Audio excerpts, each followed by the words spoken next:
Okay, so let's continue. Let us review what we learned last time. Let me see. The 7 and the 8 consciousness, right? And especially the 8 consciousness.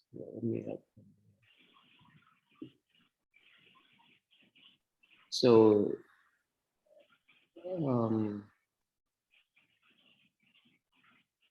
okay. So we talked about these 5 consciousness, right?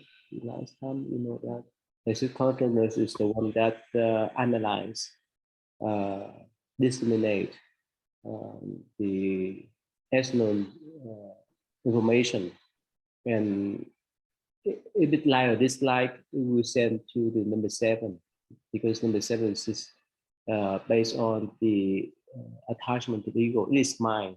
That's what I like. That's what I don't like. That's why it has the aversion and grasping. And whichever thing is keep here, it will store in that what they call storage, knowledge storage, or the 8 consciousness, where they store everything. Like when we go to do the shopping, right? We buy something and we put in the storage, someplace we would want to keep it. So that's a function of these the 8 consciousness. Let me go down here. 2 is I think move on this one. This many function right here. Serve as a storage. It contains it hold everything there. Whichever information. I'm sorry. I need to share with the screen. Sorry. Yeah, you don't see my screen, please remind me. Otherwise, you could not follow. All right. Okay. So that's our 8 consciousness serve as the storage. It's so everything, whether it's physical, mental, spiritual, and so forth, all the phenomena there contain everything, and it preserve the things. Is interact with internal analysis and external condition, like this one here, to decide how we interact with external conditions. And with everything we put inside our 8 consciousness, this has become a seed of the karmic pattern. That's why we get used of, let's say, drinking tea in the morning, for other people smoking, and so forth. So depend upon how we develop that type of seed. Either we enhance them or diminish them. So let's say if I like to drink tea every day, right, I will find more types. I will do more research about all types of teas that enhance, right? That enhance my appetite for teas, and vice versa. If I don't like teas, I would not pay attention, but eventually it will be fading away. So depend on how much we enhance or diminish the pattern that we have here. And this is manifest from karmic pattern occurs in whichever thing we put there.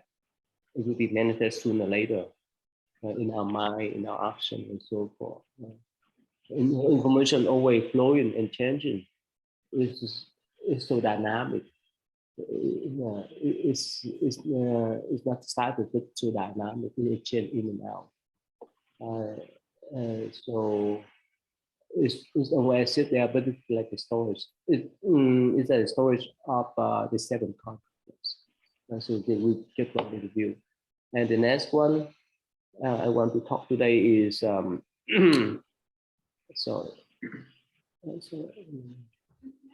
Yes. About the 7 consciousness. It all seems really negative, like the grasping and aversion. Is there anything positive about that? Yeah, it points to negative in the way that let's say, if I like it, I keep it. It's not grasping and like trying to do one. In a way, in conventional way, you can say it's good, right? But in Buddhist view, there's problems. Like, oh, okay, I have my cell phone. No one can touch it. In conventional way, yes, it's understandable, right? This is mine, it is yours, so it's not. So we don't want other people to touch our properties and vice versa. But in the Buddhist view, it's attachment. Again, good or bad depends upon our attitude. But that's why the Buddha say, if we know, okay, this is a means for us to live, not the goal. If somehow we break it, somehow we lose it, that's all. That's okay. But if we grab so strong, we attach to them so strong, right? That's the problem there. That's all. It's everything depends on our attitude. But also through meditation, you can purify a lot of that seven consciousness by understanding elementally what's gone into that, how we formed these opinions, are these opinions necessarily true or worthy of feeding or diminishing. So Yeah. meditation, that Yeah. process of It defines the concept of self, right? Our goal, our social status, our value, our belief, ability, and so forth. So that's what we are here, right? As a human. So, but the Buddha say that we need to go beyond that type of self. We say belief, emotion, and so for most of the time we say, oh, that's why I'm thinking. That's my thinking. That's my stuff. You're not supposed to touch and so forth.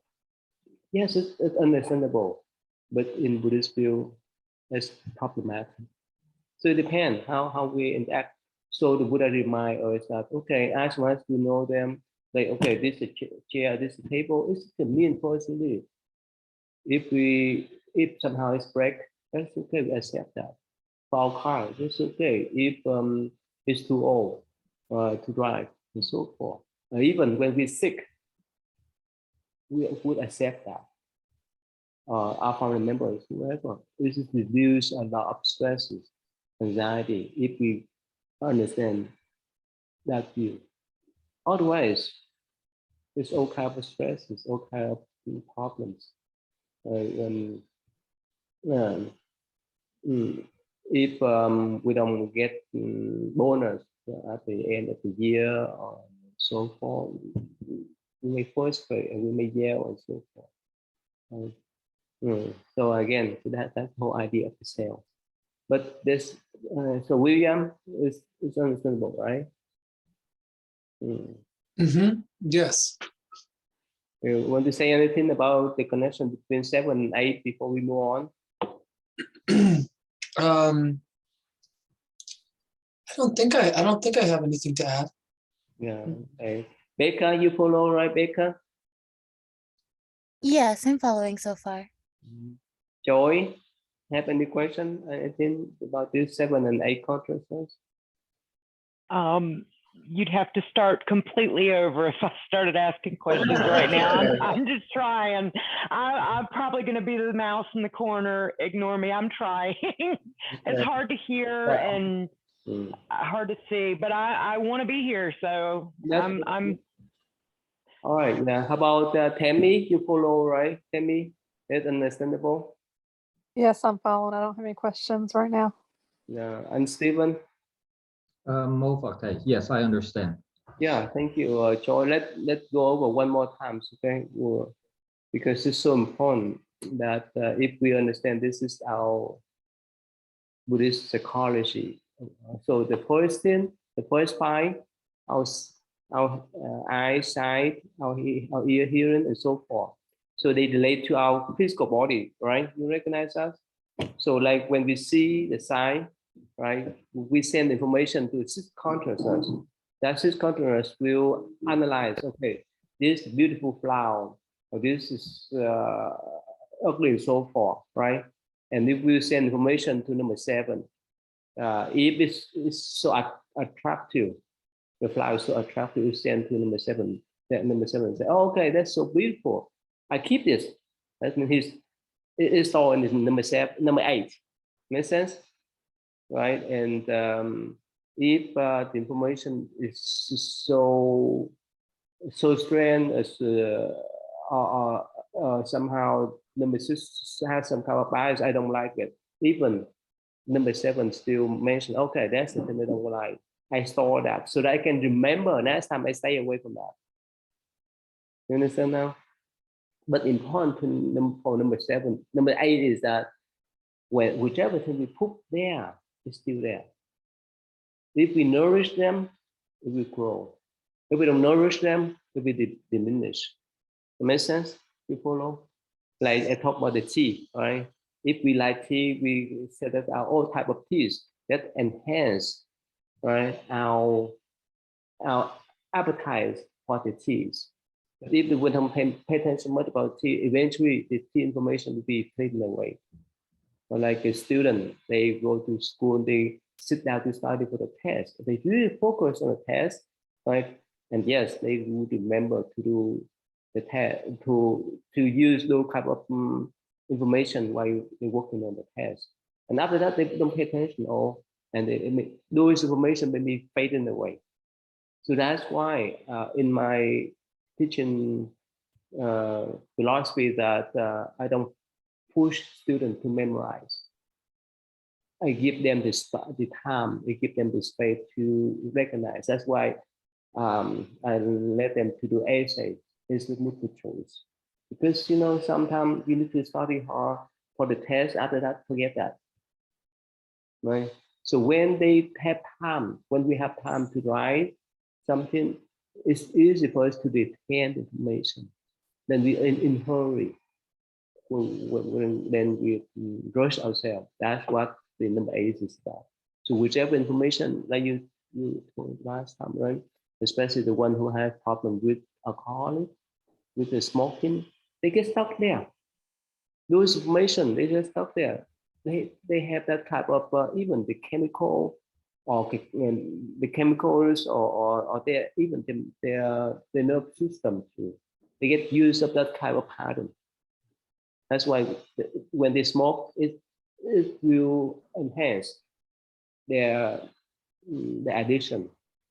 And as you say that it's not easy until they have the will to stop, right? So that's in Buddhist view we explain that one. Is that similar? Is that similar in the psychology way? Yeah, it makes sense to me. Like looking at it from psychology, it's different words in psychology, but the concepts are the same. That's why it's so comparable, right? It's for 1,000 years.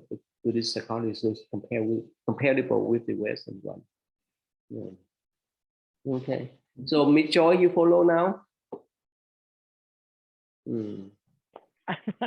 I'm trying, yes. Okay, yeah. All right, so here we get the view. Here's not the topic I want to focus on. The next one I want to talk is in what we call the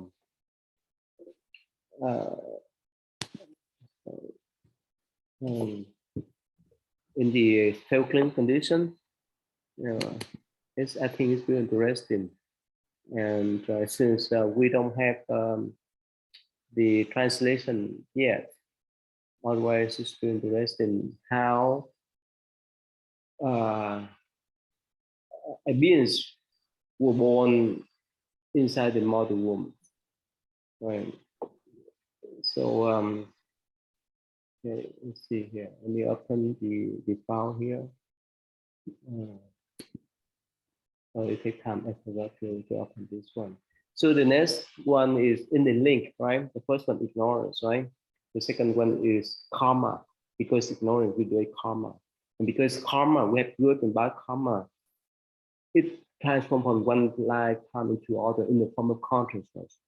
And the 8 consciousness is the last consciousness leave the body. And the first consciousness enter the womb in Buddhist view. And here in one particular sutra, the Buddha say that. Let me share with you the screen. Okay, here's the here's the link, right? The 12th link, right? The consciousness, and it will enter the next. It will move on to the next slide in the form of energy, what we call a consciousness, and it contains everything. That's why we mentioned about the children, even these two young, they have all kind of talent because they carry on that trait. They carry on that kind of habitual patterns since past that. But the importance for us to recognize that I think I like to say to this thing. I have read an article. Let me see here. Right here. I think this one we may need William to share. So would we edit our unborn child genes so that they can be successful? What do you think, William? Can we do that? With the CRISPR technology, yeah, we can select certain genes when they are in the germline state, like when it's if you're, say, particularly like doing in vitro fertilization and you're like selecting the sperm and the ovum, you can edit them there. And then I think you can also edit them when they're still in the single cell state. Because at that state, if you like after conception, when it's a single cell, you can edit that, and then every subsequent division keeps that same genetics. So, but once that cell has divided and then keeps dividing, I don't think we can, our current technology, that we can be as effective at replacing genes so that the whole body gets the different genes. And yeah, what I think we don't know what we don't know about what will happen if we do this on a wide scale. Like we have some evidence in mice, and I think we may have even done this in humans at this point. I think Yeah, they have done. I think they definitely have done. if we start doing hundreds of genes where we're swapping out a bunch of stuff, there may be some sort of limitation. But then there's also the genetics. They're not really like instructions on how to build the body. They're instructions on how to respond to the dynamics the cell finds itself in. So it is still really going to be a person's development, even if you swap out particular genes. It's also still dependent on how embryologic development and differentiation. Okay. Yeah. So it's, But it seems like, yeah, this will be a thing probably, and we'll probably learn about, the limits of it. They have some other, because I just recently spoke with a lady that said at U of L. so turn on the mic. Yeah, turn on the video so that, yeah, so that they can hear, please. Oh. Yeah. I talked to someone not too long ago about some gene editing. It's similar to CRISPR. I don't really understand like a lot of the technologies on it, but they're doing it also in horses. And they're way ahead. It's working. Turn on, please. Turn on.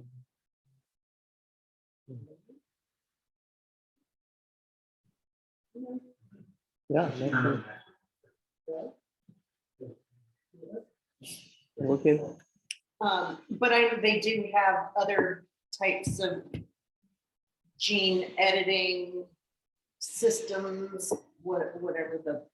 It's working. Yeah. Yeah. So I was just going to say, I know they have advanced a lot of that technology in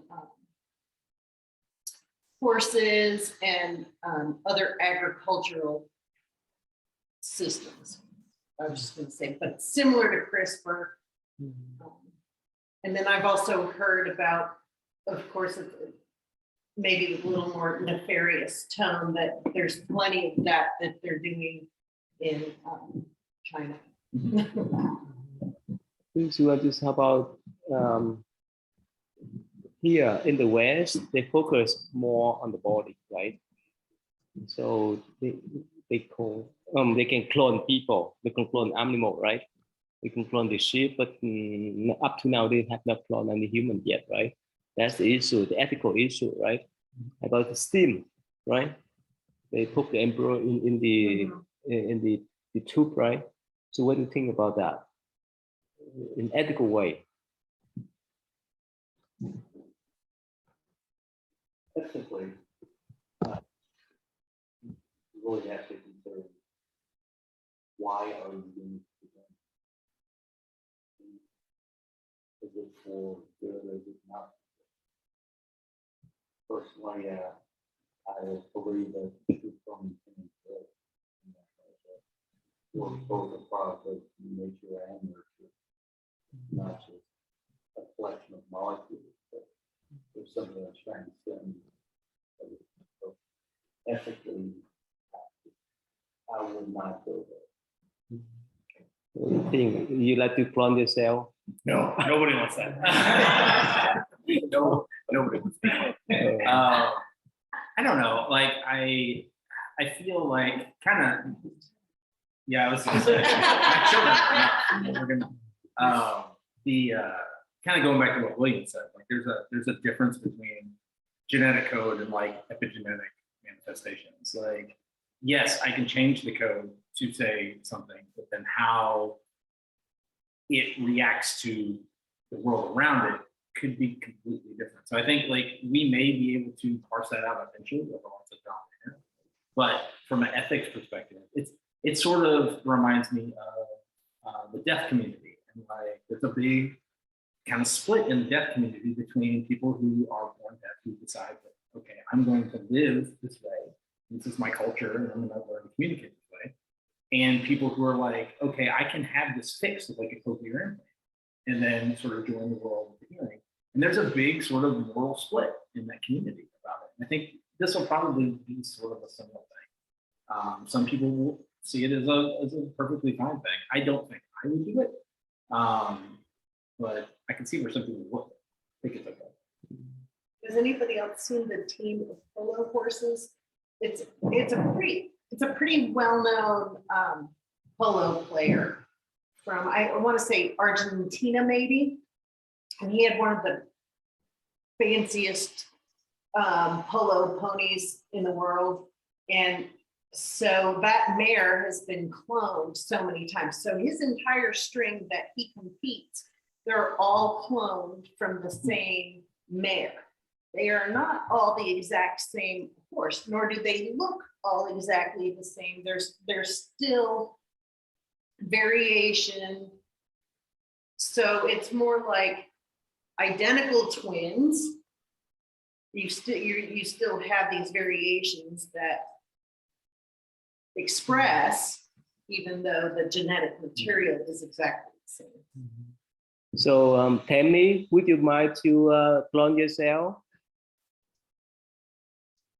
Yeah, no, I wouldn't mind cloning myself.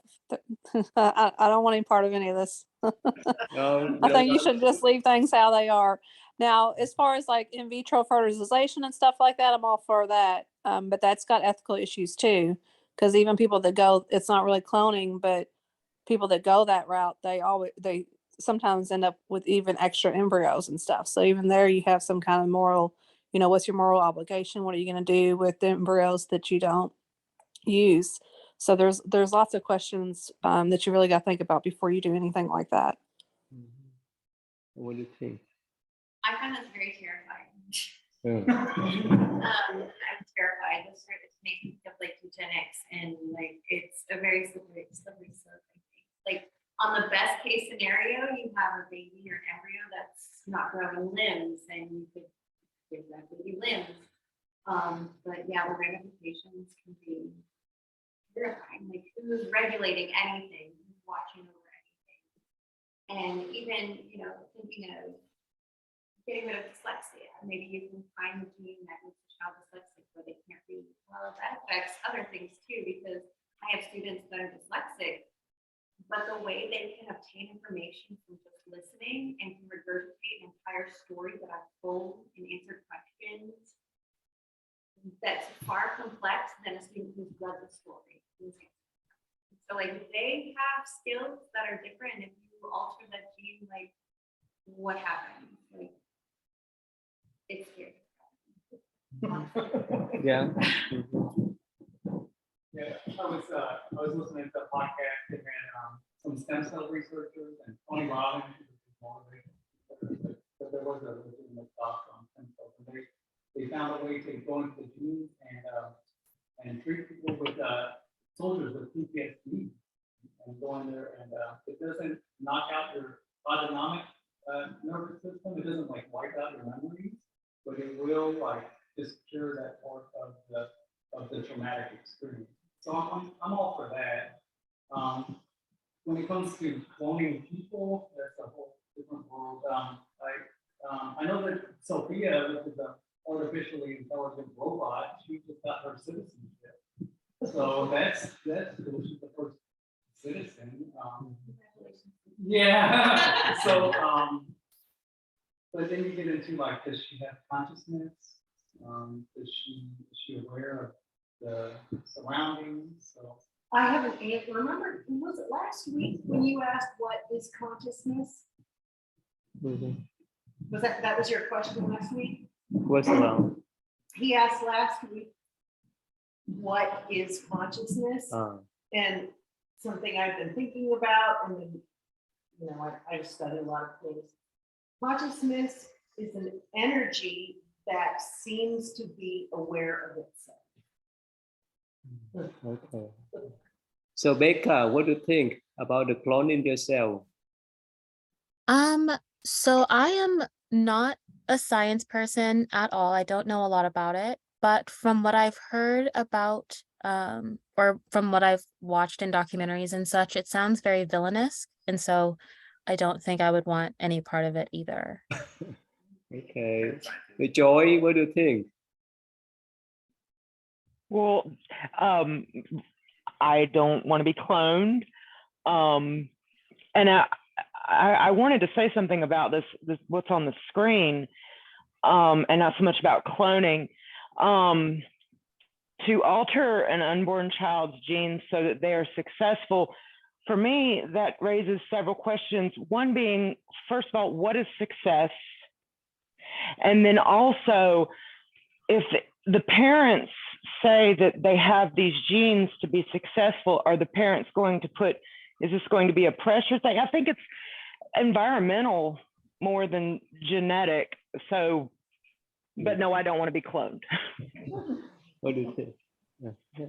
I was just gonna add, you know, like there's add-ons to that about this, definitely a financial thing too. So it's like the rich are gonna get even richer, and more successful, and that's the divide classes. Mm-hmm. Yeah. What do you think?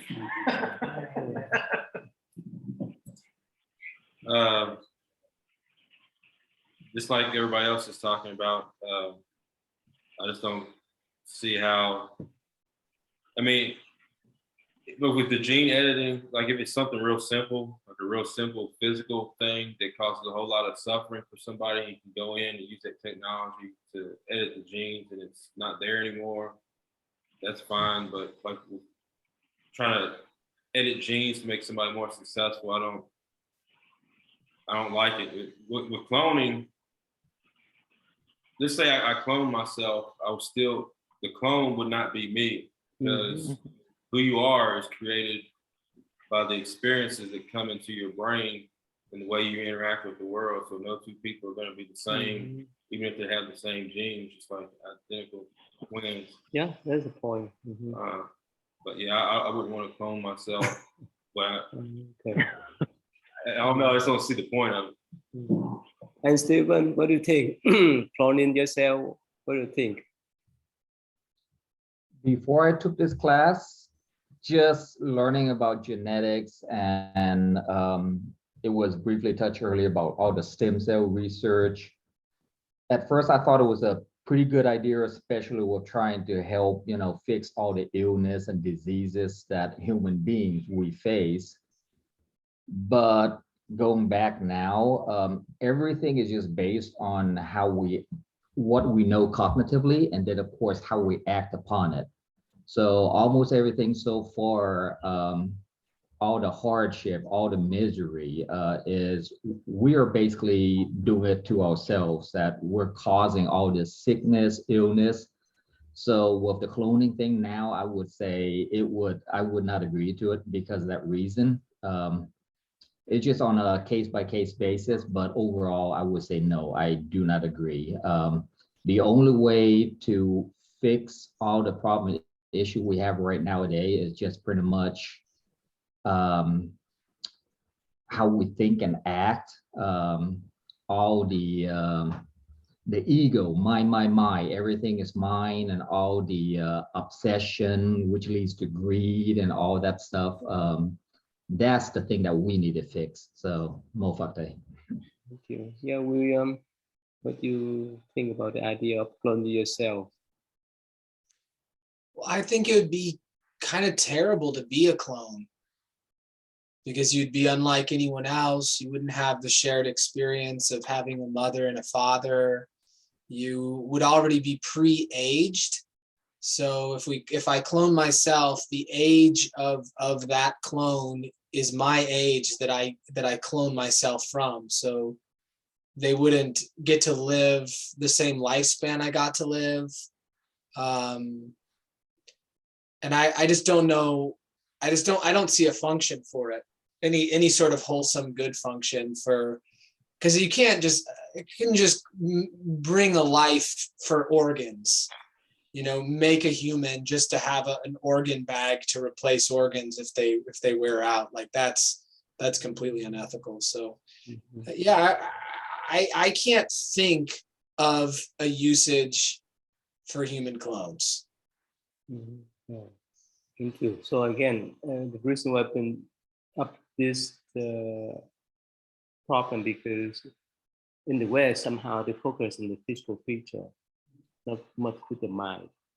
Because we need to go hand in hand, the physical aspect of the body as well as the mentality and even the spiritual part of that too. So in some particular Buddhist sutra, it has not been translated to English yet. So it say that that type of what they call beings, raptor, they will pass away. So they wait for certain periods of time to go on to the next life. In Buddhist tradition, in high Buddhist tradition, usually we say about 49 days. But it very depend. But this is just our guess because we have not witnessed it yet. But it's the assumption that the theory is there. But no matter what, so after that kind of transitional period, they move on to the next life. So when they move on to the next life, what they call the soul or the future soul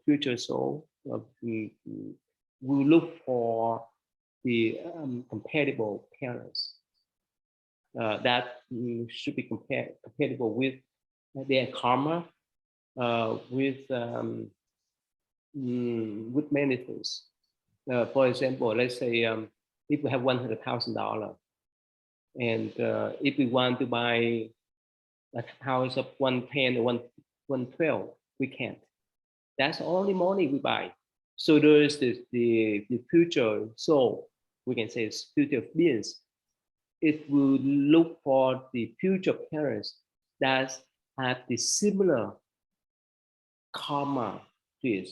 So that's why in general, like the parents, if of course we can talk about genetics, if the parents are teacher or professor, so the children have more tendency to become a teacher or the professor later on. Of course, we say it's they carry on the gene of the parents. Plus on the top that they learn from the parents too. And if the parents are a doctor, they have that tendency. So that's why in general, that kind of future beings look for those type of parents are more compatible with their own karma, or even their karma will lead them there too. This is similar to, I know that Tibetans have a very, it's laid out in a very clear system. Bado, we call Bado. Yeah, and then I guess you choose your parents. You, like the Tibetans, apparently that in the Bardo or whatever. And I'm not totally trained in this, but somehow you like, there's a point where you actually like choose your parents and then kind of insert yourself into that. Only when you are awakening person, you can choose. Like human people, like us. Well, I mean, yeah, so supposedly in that system, yes, if you're very advanced, if you're very, very advanced, you can choose. You can choose, or you can wake up and not come back, or whatever. But even though that maybe we don't remember that at some point that our energy does choose those parents. Most of the time we don't. Yeah. Only for the high advanced spiritual master, yes. So in Buddhist view, is it all one? Yeah. This is my simple question. Is so in Buddhist view, is it all just the karma of our past lives coming back into the genes, like, and we're born into the next? You can say that. That's why in Buddhist view it break out what we call the five aggregates, right? The form, the feeling, perception, the mental formation, and consciousness. It breaks down into five aggregates. Let me type for you. Yeah, not the body alone.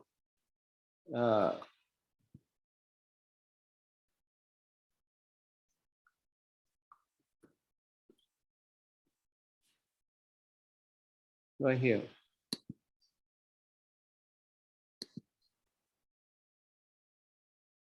Let's see, right here. See that? Can you see? It's too small. Let me. Oh, this one is easy to see. See that? It's the form. It's the body. The feeling, good feeling, bad feeling, perception, thinking, mental formation, like habitual pattern in our mind, in our mentality, and consciousness. That's what we talk about. So, as human, we're not constituted only for in the form, like the West.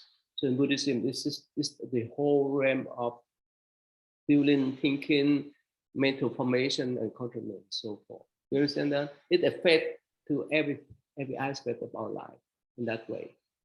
So that's why. So when someone passes away, when we're done with this physical body, and hence we may need to recognize that only the eight consciousness, all the energy there, all the information there, because it's storage consciousness, we move on to the next life. Until we have the physical body, we will have the feeling, we will have the thinking. In the form of thinking, we have the habitual pattern. But it's in the form like like the seed, mango seed, right?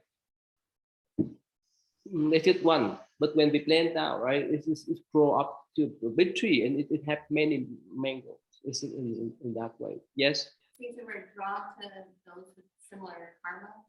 Yeah, that's why. That carry all the karmas there.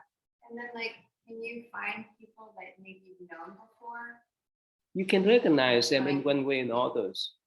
But let's say now, let's say your husband and wife, or your spouse, or your friends, you have that kind of interaction for so many years. You recognize their habit. You recognize what they like, what they don't like. So many years. So when that person passes away and move on to the next life, they may move into a different form of life physically, but you still carry on that type of affinity with them. That's why, whoever we meet on the street, we have what we call first impression, whether we like or dislike. Or even when we interact with each other for periods of time, somehow we have good feeling or bad feeling with that person. So that's what we call the connection there. So the point I want to say is that when we done this physical body, and everything, every energy, every information that would be transferred into the next life would be the eight consciousness, because it's stored there. And when it has the form of the body, it will have to find the compatible parents. Of course, this is in general, not in every cases, in general.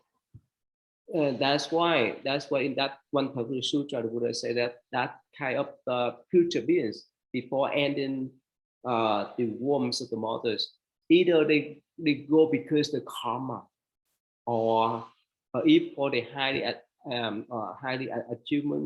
achieved teacher or master, they have the choice. They have the choice to go to choose certain parents, certain families. But most of us will not have that type of choice. We just flow without karma. Whichever karma leads us there, we follow. But if we have certain type of awakening, certain type of spiritual awakening or wisdom, we can choose a period of time to a parent. That's why in the Buddhist tradition, most of master, the highly achieved master, they would tell their student before they pass away, oh, I will go there, so that their student can find them later on. And that I went to India, they have a school, what they call Tuku school, where they train the young boy, young 2, 3, and so forth, so that they can remember the past life that they have been as Buddhist master, so that they come back and study and teach people again. So I think in every school, right, especially the elementary, middle school, or even high school level, we try to find talent students, and we try to help them to develop their talent. In the same way, in the Tuku system of the Buddhist tradition, they do that way too. So let me go back. In Buddhist view, so either we go because of our karma lead us to that destination, or we have a choice. But most of the time we don't have a choice, because most of the time we will be ignored. So William, you recognize this type of thing before, right? Yes. The 5 aggregates, or the but I mean that the choice for the future parents. Yes, we've talked about it with Tikal Fap quite a bit. My understanding, and I think Kirsten was alluding to this as well, was that we're like desire is kind of at the root of the reincarnation, where at some point in the Bardo state, we want to be involved with a couple having intercourse. And so we're drawn to that. And then that's what leads to a sort of compulsive rebirth, is that attachment to desire still. Yeah, that's the basic for us to revolve in the cycle of the birth, right? So again, sometimes because of our karma, we're drawn to certain type of parents in one life and others. In Buddhist view, our parents now would not be our parents next life. Our spouse may not be the next spouse in the future life. It varies. For example, let's say if the parents pass away earlier than us, right? They will find different form of life. They will find different parents and so forth. And for us, after our turn, when it's our turn, we find different form of life. Every form of life has parents. That's why our spouse now, maybe our sibling, maybe our friends, whoever, and our parents, maybe our children. So it's varies. That beyond human thinking. That's why in Buddhist view, it says that we need to see the men as our parents, our fathers, our brothers. We have to see the female, the woman as our mothers, our sisters. Because in that type of cycle of the birth, we meet so many people. that we have interact with, that we have affinity with. So varies, it's up and down. But one thing I want to mention is that, let's say, if your parents, right, you know, it's easy for the children to grow up with both parents, not a single parent, right? Is that right, William? Right? It's more healthy, right? More healthy to have. So some couples, it's better for them not to. Oh, really? But I'm talking about the children. For the children. Well, even for the children. So some couples, right? If it's a couple that is peaceful, then and they work together well, then yes, definitely. But there are couples that bring out the worst in each other. And then they give an example for their children that their child should stay in an unhappy relationship. And yeah, that's the next question I want to mention is about the implantation of the sperm or of the eggs, right? If some of them they just want to become a single parents, right? William, you follow? Mm-hmm. What do you think about that? So you say if someone just want to become a single parents, they would not care much of having the partner, just raise the children, that's all? Huh. Yeah, I know. I think that, yeah, that's got to be happening right now. Some people are single parents not by choice, but because the other person steps out. So doing it by choice. I mean, everyone who's raised kids will acknowledge that it's helpful to have a partner, or at least to have family, to have some sort of community that can help. Like, do I see anything like ethically wrong with it? The desire to have a child and to do it by oneself.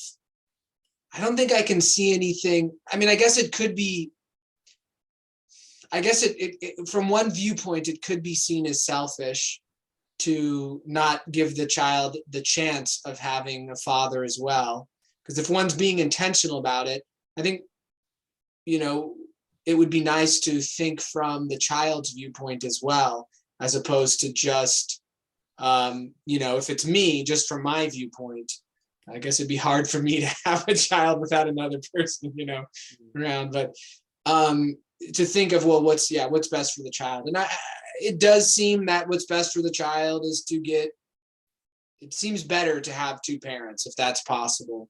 I know there's a lot of thoughts around that and a lot of sensitivity, especially, well, does it have to be a male and a female? Or, there's a lot of people who would say, well, why can't two men raise a child, or why can't two women raise a child? So I don't want to kind of condemn anyone's choices, but it's an interesting conversation. Absolutely. Yeah, let me step back one step, like one more time, right? When we in Buddhist view, right? When we done Buddhist life, we stay in the transitional periods, and that kind of what called battle. And after that, because of karma, it will lead us to the future life. We born in different form of life. And in the West, like I mentioned recently, we just focus on the body, on the Zen and so forth. But in Buddhism, when the time that we have, when the mother recognized us as she was pregnant, whether it's 1 month, 2 months, or even 1 week and so forth, that's a life there. And in Buddhist view, we're not supposed to kill. We're not supposed to terminate. Even 1 week, 1 month, if the parents recognize her. What do you think? It's too strict? What do you think? I don't agree with that. Huh? I don't agree with Oh, really? that. No. No. Oh, really? Yeah. Yeah.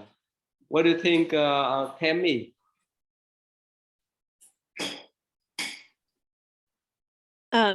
So I think it's a choice, and it's best left to be a choice, and that anybody that has to make a decision like that, I'm sure it's a difficult decision, and they should be taken care of and provided for as much as possible. not just physically, but mentally as well. But I also understand the karma repercussions of making a choice like that and how it will stay with you and haunt you and your partner. So it's a very difficult decision, and I would try to gear anybody that was in that situation not to. But again, it's a choice, and everyone should get the best quality help at all times. Yeah. In Buddhist view, again, we step back. We don't condemn anyone. Whether they kill a chicken, a cow, and so forth, that's their choice. You understand that? So that's our choice to do a good karma, bad karma. So in Buddhist view, yes, when the parents recognize some life there, it's a choice of parents. Yet in the West, we say but pro-choice, for what pro-choice and pro-life, right? Pro-choice, pro-life. So again, it's just everyone's choice. Everyone has different view. But for us, for Buddhist view, yes, we recognize that life there, and it's up to the parents. Like Tammy just mentioned, right? It's involved with karma. It's involved with the conscience of the parents, and so forth. If we step on the end, or we kill chicken, that's our conscience there. If we want to stay away from those type of karma, that's why in Buddhist view, whether people want to become pure veterans or not, that's their choice.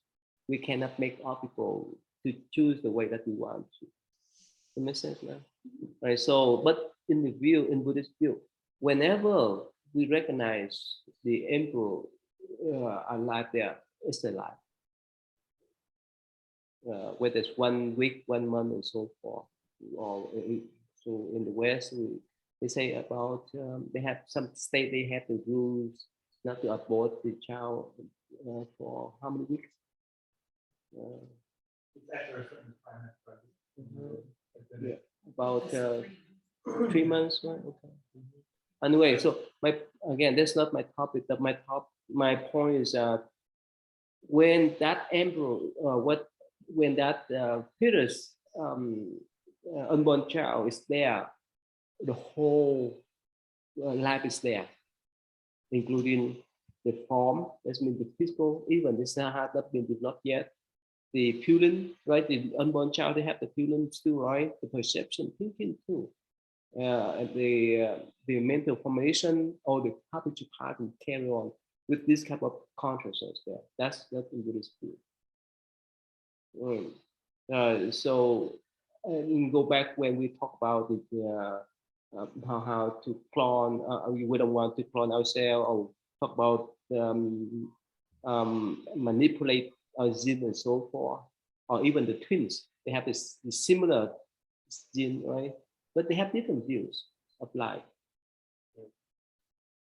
Even like some of you just mentioned, even we can clone ourselves, but that person will not be ours. Right? That person is quite different from us. Even we may be unequal.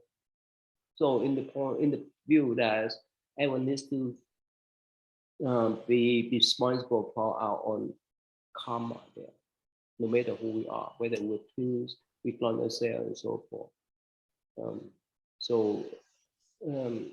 This is the view that again we take into consideration. And Stephen, what do you think? What do you think about let's say, okay, you have a daughter, so what do you think how could affect to your life, and what vice versa, how your life affect to that daughter in one way, in two way affect how? I didn't understand that question again. You're saying? I mean that I'm talking about mutual effects between the parents and children, whether they are unborn or they've been born already. So how could the relationship between the parents and children depend upon each individual, right? Yes, if we correct. pay attention more on our children, right, to raise them, right, we have more affection on them, and vice versa, right? Yes. So that's what I'm talking about. If we affect to the children how they grow up. But physically, in the physical form, in this physical form, in the feeling too. The parent affected the children affected the parents, and the perception, thinking, and the mental formation too. That's why I used to tell, especially the lady who are pregnant, that they need to be careful. Whichever they think, it will affect the body, the unborn child directly. Whichever they say, right? Whichever they eat, and anything that the mother does will affect directly to the unborn child. I think I brought up the study about with the mice. So what they did with the mice was they would like pump in a smell of cherry blossom. I think it was cherry blossom. Anytime the mice smelled cherry blossom, they would electrocute so that it would produce a fear response, like a really intense fear response, just from the smell. Within one generation, the mice, the baby mice who were never exposed to the electrocution with the smell, the baby mice had a reaction. They had the fear response triggered in their body by the smell, even though they never experienced it coupled with. So that's where the study was to prove how quickly epigenetically we carry, ancestral trauma and stuff like that. But they can show that in mice within one generation. I'll challenge that study simply because the mice could be communicating it somehow. I mean, what is the biological evidence further? And there's some story that so when a woman that was pregnant, right? She listened to some type of music, and when she delivered the child, later on that child like that type of music. But right? I mean, like, how would the baby mice never, like, how would it be communicated if they were, they're taken away, when they're very young, and then they're put in that, whatever that smell chamber is, the gas chamber. It's not like the parents were freaking out when they smelled it and did it because they weren't exposed to that, the smell stimulus. Yeah, one story is I don't know, William, Kumarajiva, you know him, the great translator, the one that translated the Sanskrit Sutra into Chinese. So when his mom carried him, somehow she was so intelligent. She could know several languages. And after she delivered him, after he was born, she forgot completely. So in Buddhist view, right, that monk, right, that translator, he had great wisdom. It affected his mother's mind. And when he was born, his mom didn't have that type of skill anymore. Yeah, so that's what I'm talking about. Two-way effect. That's why it's in Buddhist in Buddhist view, you need to teach the unborn child for that 9 months. Don't wait until you deliver them. In that sense, that's what I want to talk about. That the relationship between parents and children. That's how we teach the children. And the unborn child is like a clay. How we try to manipulate, try to what do you call, to you can say not to make, but to help our children in the wise, to be a wise person, to be a virtuous person. Again, depend upon the mothers. Most of the time, depend on the mother. It's so critical. So, all right. So, what do you think of Becca? It's so strange for you, or is that first time you heard about this? Is you ready? I think I've heard most of it before. Some of it was a bit new. I didn't know that karma can follow you.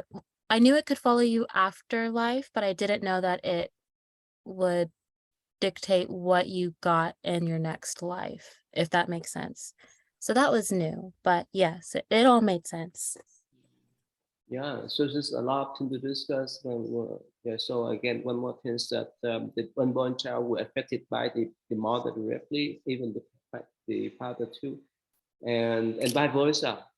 That two-way action, two-way influences, and up to they were born again, whichever thing we teach them, it will affect to their life in the future based on the form, based on the feeling and so forth, and vice versa.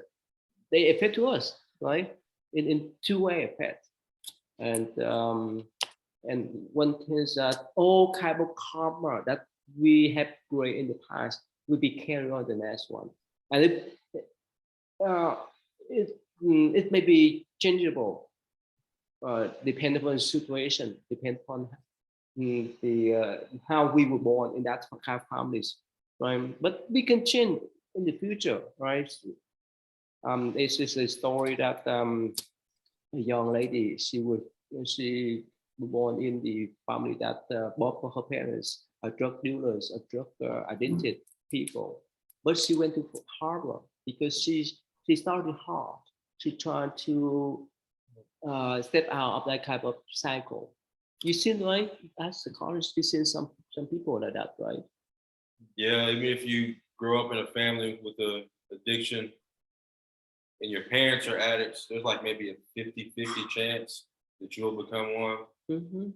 And I guess it all depends on how you react. Like what you're talking about, like, if you have the will, right, you can change. right? Mm-hmm. Yeah. All right. So anyways, there's a lot to discuss, especially in the spirit strength. Did you hear this the first time you hear that? There's some of you, right? That's why I used to tell the lady who are pregnant that they need to be careful what they say, what they think. It will affect directly to the unborn child. With them that within that period of time, 9 months, right? Of course, when they born, after they born, they this is a way how you teach them to. Probably, yeah. Next week we'll tell you some story. Maybe later this. All right. So thank you. So see you this Sunday if you can come. All right. Thank you. No problem. Thank you. Yeah. Good night, everyone. Yeah. Thank you.